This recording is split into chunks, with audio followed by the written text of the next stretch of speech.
Greetings and salutations to all you folks out there. A few days ago, I put out a video unlike ones that I've done in the past, where a while back I had done a little bit of a segment on why I do the things that I do in ASF Micro. It's a very specific video answering a very specific question, but it seems like a lot of people found that useful, being able to see what's kind of going on behind the scenes, so to speak, with things that you don't typically have time to talk about while a game is being played.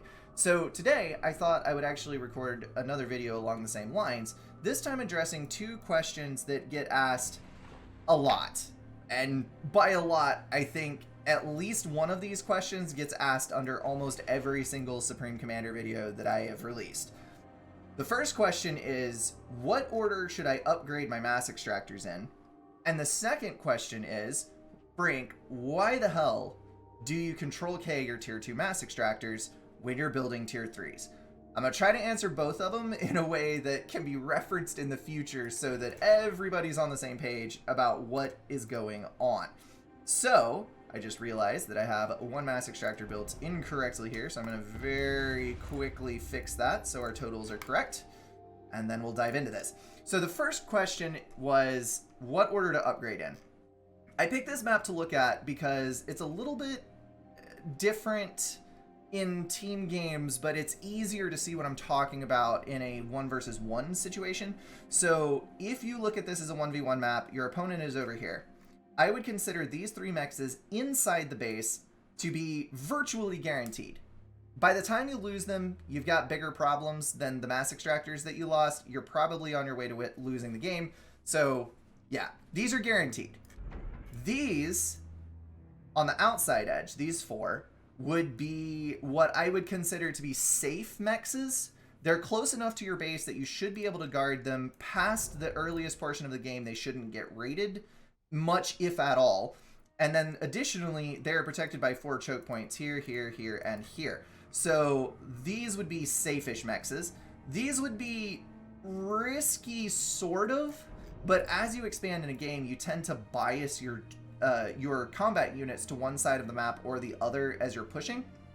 So on this particular map, I would bias right, since there's 2 mass extractors and 2 hydros here and only 1 and 1 there. So these would be the riskiest of the 9 that I have built here, but still something that I can probably protect.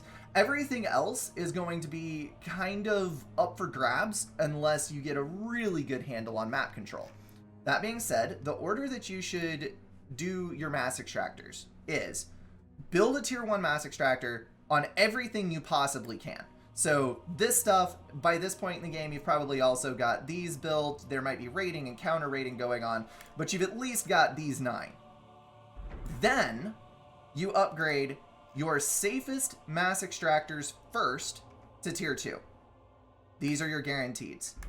After these are upgraded, you can upgrade your secondary mexes to tier 2. And this is where it starts to get a little bit into the realm of, it depends on your specific game circumstances, because if these are super well protected, I would go all of these tier 2 before moving to the next step. If they're not as well protected as with this scenario, T2ing your outside mexes can be substituted for or done alongside with capping your protected mexes with mass storage, because it's slightly less mass efficient, but about the same.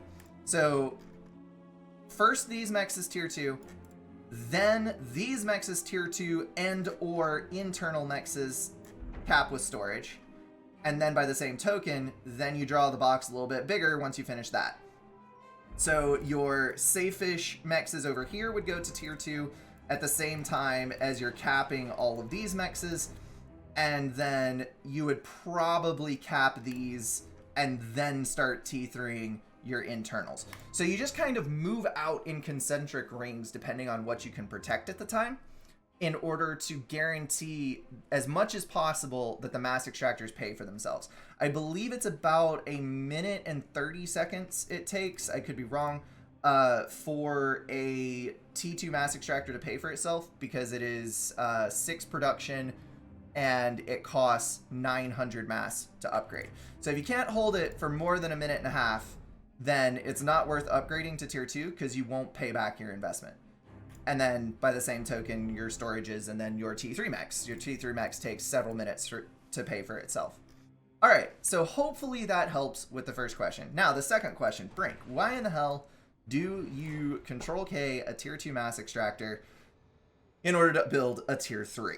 Well, first, I think that requires the putting to rest of a very common misconception that I see argued a lot. Mass extractors do produce income while they are upgrading.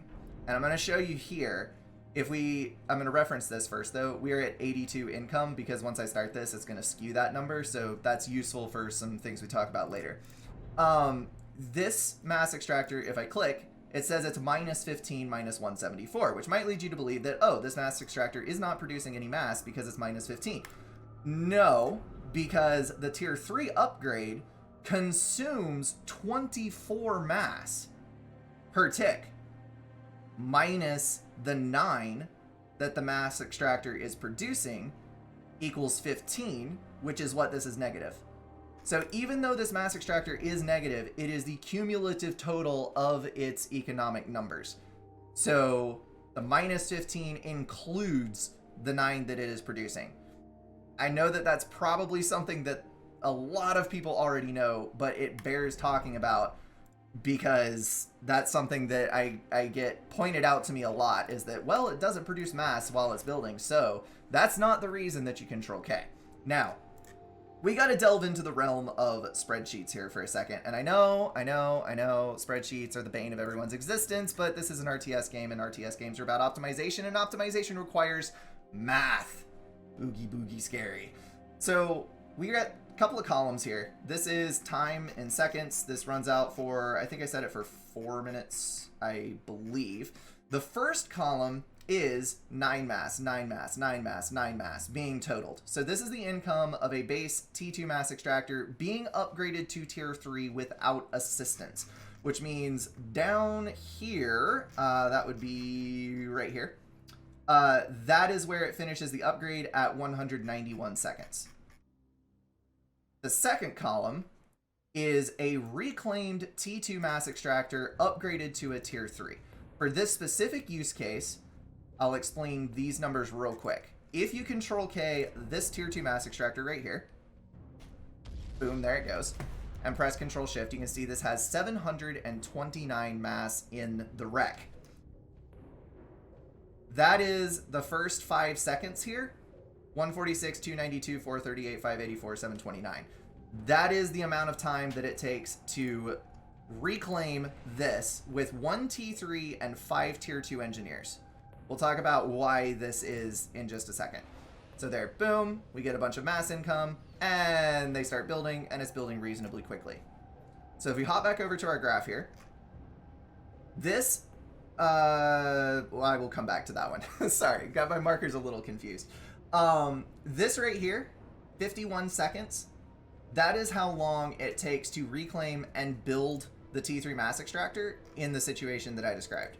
So from this point forward, 51 seconds, we are making 27 mass per tick instead of 9. 3 times the mass. So over here at 81 seconds, this is where our T2 mass extractor has produced 729 mass total, which is back here for the reclaimed max. By that point, we're already 810 mass up with the Control-K build. If we scroll down further, this is where our naturally upgraded mass extractor finishes. 2,790 extra mass has been produced in the 2.5 or so minutes that the T3 mass extractor has been online in the other case. So that is summed up here, where you can see lots of reclaim, flatline because there is no mass extractor, and then steady income versus sloping and increasing slope. So this is really specific, but let me explain my reasoning here. This is a really typical situation in a 1 versus 1 or a team game. You will often need a T3 factory before you go for T3 mexes because you need the flexibility that the T3 units supply you. If you do not go tier 3 before 1 or 2 T3 mexes, the case still can be made, because at whatever point you have tier 3 engineers on the field, it is beneficial to start Control-K'ing the rest of the mass extractors that you have to upgrading.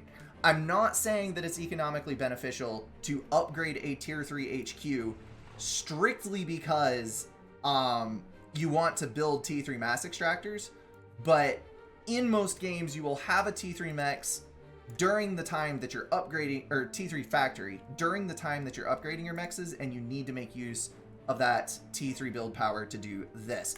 5 T2 engineers is a totally reasonable amount of build power to have in your core base when you're going to tier 3 mexes. But Brink, you might be saying, if you just put a bunch of assistants on a tier 2 mass extractor to upgrade it, it upgrades faster, which means that this number, this gap right here, will be closed. Well, that's kind of true. This costs 4,600 mass though. So remember that we have about a sixth of the mass extractor cost in the rec in here. With this specific build configuration, you only need about 1,100 mass. It's 1,160 if I remember correctly. I added it up. You need just over 1,100 mass in storage to build this without stalling, if you get the reclaim out of that. So you're almost always going to come out ahead, because if you have enough build power to just absolutely hammer down this mass extractor, which is what the purple thing is here, 33 seconds, if you can get below 30 seconds, that is where it starts to be, you can argue that it's a waste of APM because you could have just zapped it, but this is only if you have the mass in storage to upgrade it. There's also the consideration that it is difficult to pack enough build power close to a mass extractor to get upgrades done in this time frame. It will take longer for a huge number of engineers to pathfind to being able to reach this. So a smaller clump of tier 3 and or tier 2 engineers is going to be able to Control-K, reclaim, build faster than a huge swarm of T1 engineers is able to amass themselves around an extractor and pull off this upgrade. Reasonably speaking, you have to have a tier 2 to T3 upgrade done in like 14 to 15 seconds to actually offset the benefit of the wreckage being reclaimed. Hopefully that is not too complicated. I tried to keep this explanation as reasonable as possible to help people get why this is happening, but it all boils down to there's over 700 mass in this wreck right here.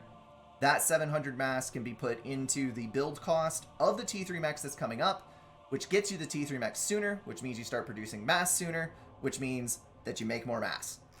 Hopefully that makes sense.